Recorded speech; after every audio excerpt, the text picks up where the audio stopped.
Good morning, YouTube. Welcome back to the show. In today's video, I'm joined by my mate Avi again. He's an Arsenal fan and he's going to be giving us his best 11 for Arsenal now that the transfer window is closed and this is all Arsenal have to work with until January. If you like this video, please like, share, subscribe, and all those good things. And yeah, enjoy the video. Of the 24 points on offer, this team I'm putting out, I think theoretically should get 18 to 20 points from those games. In that ballpark. Yeah, well, in that ballpark, you say based on the fixtures as well. We don't have a rough fixture list. Okay. No, fair enough. Based on that. I trust your opinion. At keeper, but in goal, it's obviously going to be Leno. But I'm inclined to say, rip the band-aid off and tell the fans like we're changing something. Try Ramsdale out. It can't get worse. Although Leno's not only the problem, but he does compound the problem because he's the one that plays that fucking short ball to Xhaka. Xhaka turns, oh shit, there's a man on me. Ball's gone. Xhaka fouls a guy, either a red card or a free kick, or they take the ball and score. So that he takes his shirt off, throws on the ground, flips off everyone. The fan. Yeah, exactly. Yeah. But Leno plays that ball to Xhaka very often. He plays the same ball to Pablo Murray currently. Murray actually had a go at him in the Brentford game. He's like, what the fuck are you doing? And I think Leno is instructed to play short. He can't play short, and he panics. He doesn't seem very comfortable. Not at all. I don't think I think he'll tell you that if they interview him and I say, do you like playing short? He'll say no. But Arsenal don't have anyone up front to play long too. Think about it. I can't imagine Ramsdale being that comfortable at playing a short either. I think he's more comfortable. At Sheffield United last season, I think Sheffield United, because of the way they played with basically 6 centre backs, they did play it out a little more often. That overlapping centre back thing, bro. I was like, are you joking? What the fuck have we gotten to with tactics these days? Anyway, I think Ramsdale. Yeah, I think you're right. I think he'll be a little bit more comfortable playing it out to out of the back because he's playing it out while he's at Sheffield United to Chris Basham, John Egan, these like very I would say I'll use a safe word, basic defenders. No disrespect to them, obviously, but at least now he's playing it out. Premier League caps than both of us. So. You know what I'm saying. There's still a chance, boy. Don't worry. But now he's playing them out. He's playing the ball out to maybe players who are a little bit more experienced, probably went through a higher standard of development, a little bit more comfortable with the ball at their feet. They're not just route one defenders type thing. So I would agree. Ben White for that reason. Yeah, he literally is a ball playing defender. Yeah. So now are you going 4 at the back, or how's your structure? There's a double answer. I'll answer your question directly, and then I'll give you my second first 11 in the future when Saliba might come back. But so I would play probably Ramsdale, but the problem with playing Ramsdale is you lose that shot stopping ability of Leno because he's phenomenal in point blank. I mean, the save he did, even Lukaku said, "What the fuck? You saved that? How?" I don't know if you saw that clip. Jesus, he was like, he saved it.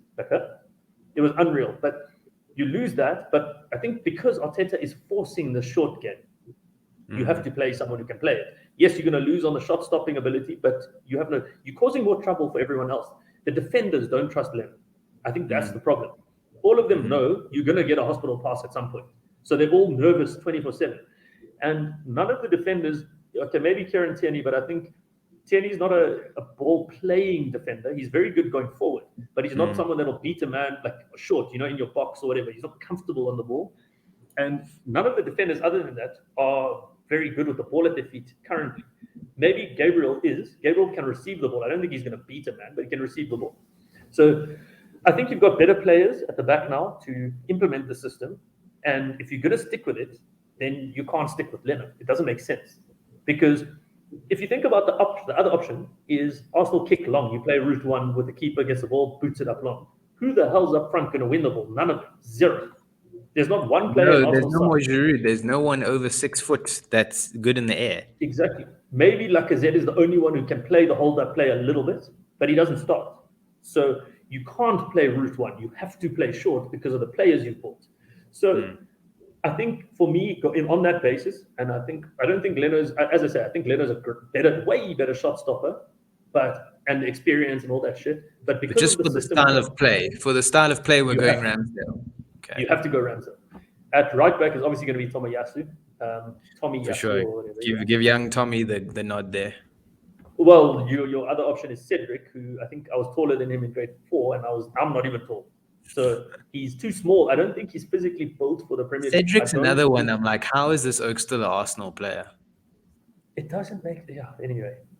Yeah, so we play Tomiyasu at the back. I think we have no choice because of the alternatives. I'm not going to profess I know too much about him. I've watched the YouTube clips and all that crap, and I've looked at every statistician that's about gone is up the same as every other Arsenal fan, bro, to be honest. Exactly. So, but I've looked at a lot of the write-ups from people that actually take the time to do statistical analysis and shit like that, and they all say what he is. And again, I'm regurgitating what I've read.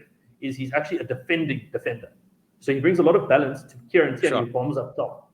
So I think it's a good thing. It also might free up Pepe. I think we underrate Pepe because, look, he has underperformed, let's be honest, for his price tag. Pepe is a $35 million dollar player or pound player. He's not a $72 million or whatever. But Pepe also he's been hamstrung. You've got nobody behind you and nobody really good enough to overlap. So, he's basically being forced into a shitter role of trying to track back. That's not his game. Receiving the ball in an awkward space, it's not his game. So I think he also gets frustrated. So yeah, Tomiyasu I think gives us a lot of balance. He allows Tierney to bomb up top, and he tucks in, which Arteta likes. So he tucks in, gives us 3 at the back while the other fullback bombs forward. It also allows Pepe to say, fuck defending, let me run forward, because you've got a guy that's sticking, not coming back past the halfway line. No, exactly. And I think that's not the worst thing. Everyone says, why don't we get a second Kieran Tierney? It doesn't work that way. In football, it doesn't work that way. You can't have both your fullbacks. Arsenal had that problem with then you left so exposed on your flanks. I mean, it's just logical. Exactly, especially if you've got a guy like Xhaka that's supposed to be anchoring the midfield. He's not quick enough to do that job. So if you had a Basuma, maybe it could maybe work because he's very athletic and he can drop back and he defends. He's a defending midfielder. Xhaka is not even a defensive mid. He's been playing there because he's got nowhere else to play. So anyway, so Tomiyasu I think is a good buy for this reason, and I'm quite optimistic. I think maybe I'm in a honeymoon optimistic phase of Arsenal because it's so low that you have no choice. You got to give every signing a chance, bro. You can't not be optimistic for a signing. But you also, just got to go. Yeah, I also think it's because we can't go worse than we are theoretically. So being very it's either him or Cedric or fucking Chambers. So I mean. I was one of the guys with a pitchfork. Or Maitland-Niles, I guess. I would love Maitland-Niles at the back. But again, that's my second system. So Tomiyasu gives us the balance. Him, cool. Have to play Ben White. He's a ball-playing defender. He got ruined at Brentford. But I hope that was just the first game. Everyone had a shit one. Yeah, now I'm at the big time. Yeah. The concern, though, is that he played in a back 3 at Brighton. And maybe that's his system. And so that's, again, my second system is a back 3, which I'll get into. But for now, if you're playing 4-4-2 or whatever, or 4-3-2-1, whatever it is, because that is what we're going to play. We're not playing with 3 at the back. So we don't have that personnel. So, yeah, we'll have Ben White. We'll have Gabriel coming in as huge. For me, that is a huge difference to having Pablo Mari there or Chambers or Kolasinac.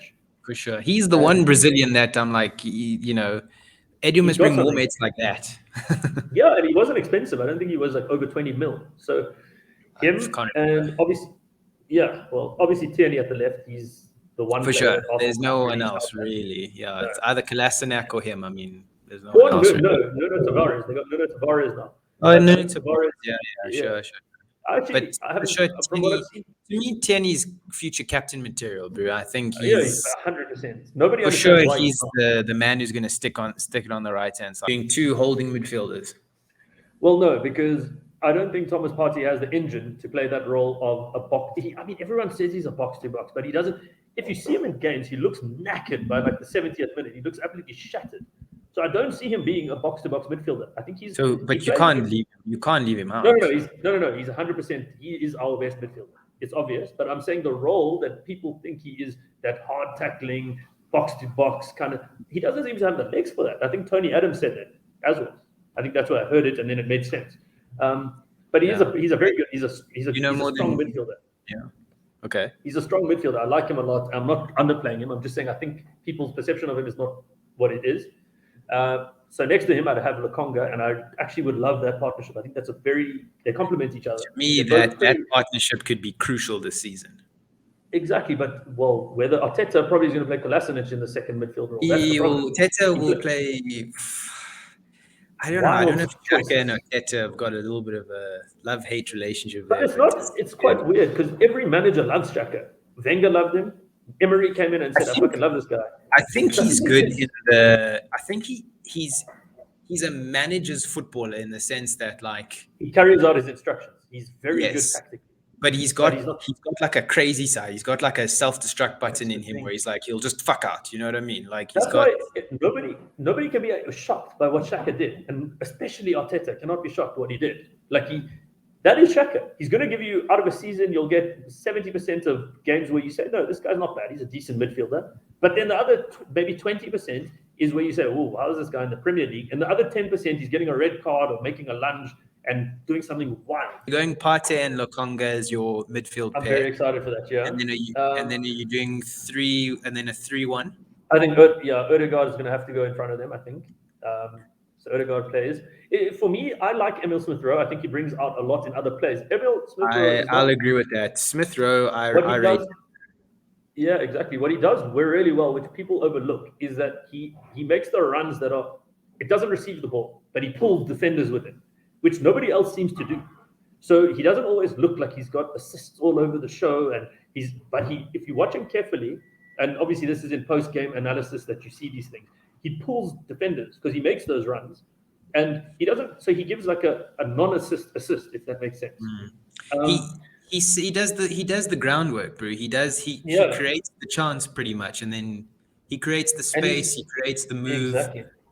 And he's actually he's good on the half turn. Used to do that. Prime Wilshere used to do that back in the day. Just ask Passer.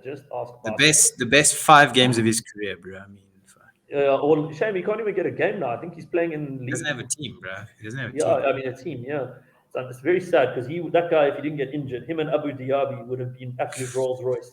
Yeah. So Odegaard, Smith-Rowe. Are you going? So you're going Odegaard, Smith-Rowe? No. I think they have to play Odegaard. There's no choice. You shelled out on a guy like him. You can't bring him in. Well, I mean, hashtag Saliba. Clearly, it doesn't matter how much you pay for a player, bro. Well, Saliba wasn't his signing. That's the thing. But yeah, so it's a complicated one because I like Smith-Rowe, but I think for control purposes, Odegaard is probably better. He doesn't do anything too exciting. Like he doesn't do half turns and burst through the middle, but you have a lot more control with the ball. I think they will probably go for Odegaard.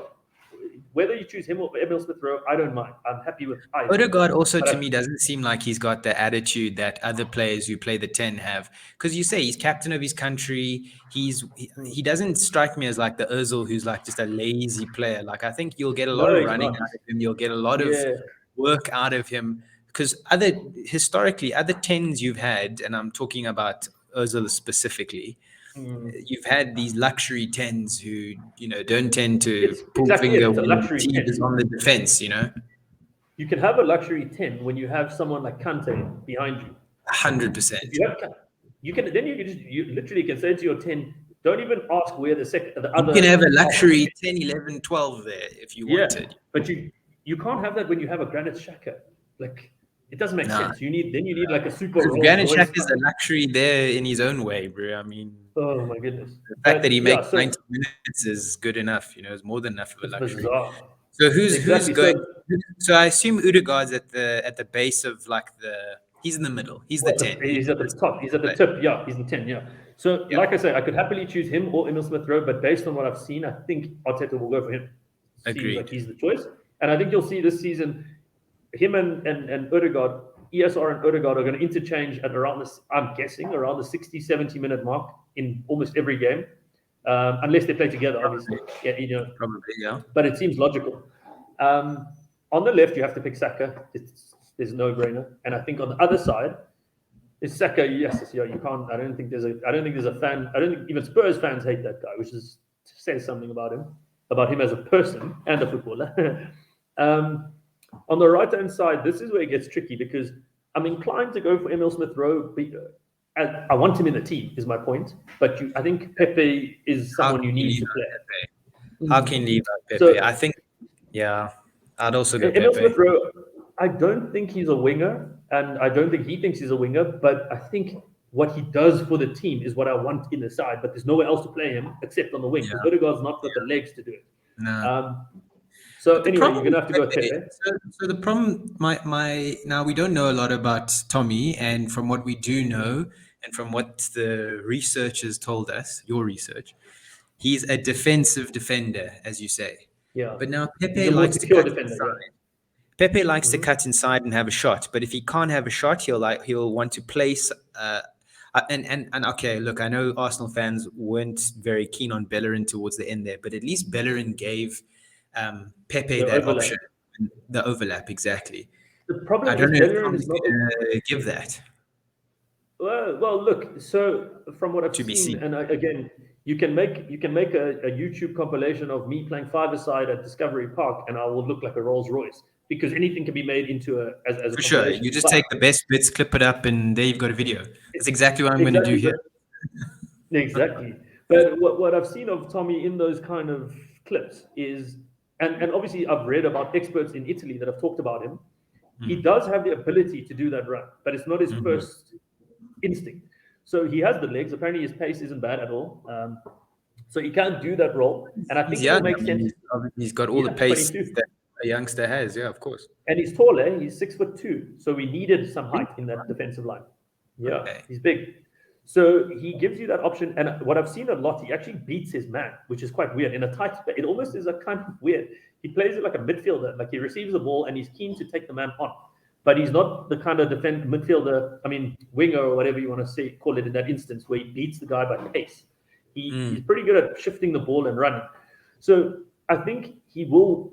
That's why I'm saying you have to play Pepe because I think if Pepe doesn't perform now, then we say, okay, well, 72 million, bad buy, sorry, because Pepe has been given a hospital pass This in this is this Arsenal is side. the time now, though. This is the This time is the now. acid test, yeah, exactly. You've got no reason not to, because Pepe isn't the type of player that cuts in and plays the ball to the right back. He cuts in and shoots. That's it. He's like similar to Arjen Robben. That's their game. That is what made them famous, or him. So you don't. The overlap will be there on the occasion, but I don't think Pepe is looking for the overlap.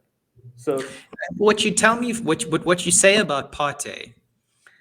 Partey I could like be him. I love him. a type of player who can actually, if you've got Tommy holding a three at the back, it kind of frees up one of your defensive midfielders as well potentially to get into wider places. They call it a Carrillo.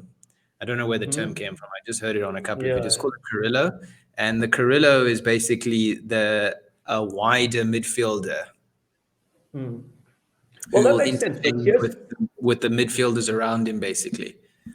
So that's what potentially ESR does. that could be a positive for you guys. If you've got a solid back three in Tommy White, Hmm. Gabriel, then you effectively switch yourselves from a 3 to a 4 in midfield with Tierney, Partey, Lokonga, Pepe, Yeah, and then you've got like a Odegaard, Saka, and whoever your striker is, kind of front three if you yeah, want. You can interchange that this 4-2-3-1 into yeah. a 3-4-3. You know what I mean?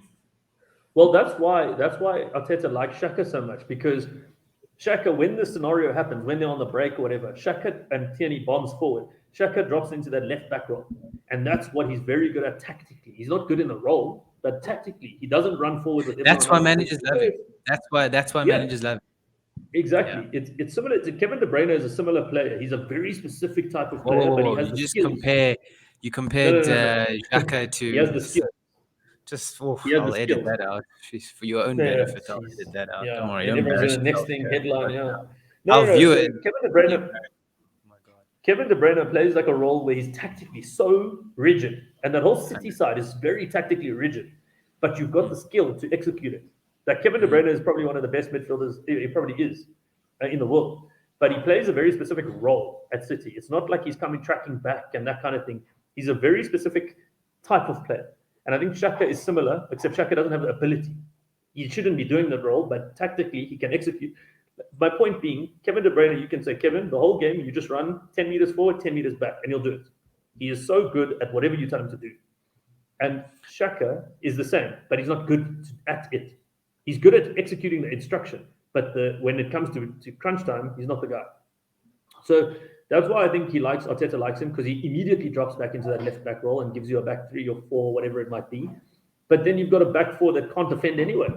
So it didn't help. With Tomoyasu, I'm hoping he helps that scenario, and you have a back 3 that can actually defend. Yes. So anyway, up front, then I'm going to go for Pierre-Emerick Aubameyang. Well, he's the captain, because I was going to say, if you didn't pick him, then you got to pick a captain here, and no one screams at me captain in this side. Yeah, so the thing is, it's a different type of game that you have to pick Lacazette for. If the teams have a deep block, which they seem to implement against Arsenal quite often, the problem is Aubameyang can't operate in that he doesn't hold the ball up, he's not physical, and if he doesn't have space, he gets frustrated. Whereas Lacazette can bully, he can bash around Oaks and get hit left and right to carry on, and he doesn't throw his toys. Like, for example, the West Brom game. Granted, we were playing against kids and the whole story, but Aubameyang was phenomenal in that game because there was so much space. In that game, he's prime Thierry Henry kind of style, where there's a shitload of space, he's got the pace, he can finish, but if the game is in a deep block, which most teams in the Premier League are going to go into against Arsenal, he's not the guy. I don't see him as being the guy, and I think he doesn't like that role anyway. He gets frustrated. So I think it's going to be horses for courses if they could. He needs space to operate, whereas I think Lacazette can operate in a tighter space, a lower block, teams more compact. Lacazette has that kind of dip the shoulder, change the slight change of pace, the quicker 1-2 in the box, the turn and shoot quick in the box. Lacazette is always good at that. You're right. Obama needs space to operate. Yeah, exactly. If the game is open, that's when you see Aubameyang, the 20, 30 goal a season striker. Then he's up there with the best in the league, in the continent. For sure. But he's failed in this last season. Okay, there was extenuating circumstances with him and all that stuff, but he's failed because teams implemented that deep block. We had no real creativeness, and Aubameyang can't play there. And I think in those kind of games, Laka has to come on. That's where I think the differentiation would be. And I think I must just clarify, when I said he was prime Thierry Henry, nobody's Thierry Henry. There's no way. But what I meant was the type of player. The type, yeah. Okay, I'll give you a pass on that one. Don't worry. Yeah. So we're going Auba, but depending on the situation, you might say Lacazette.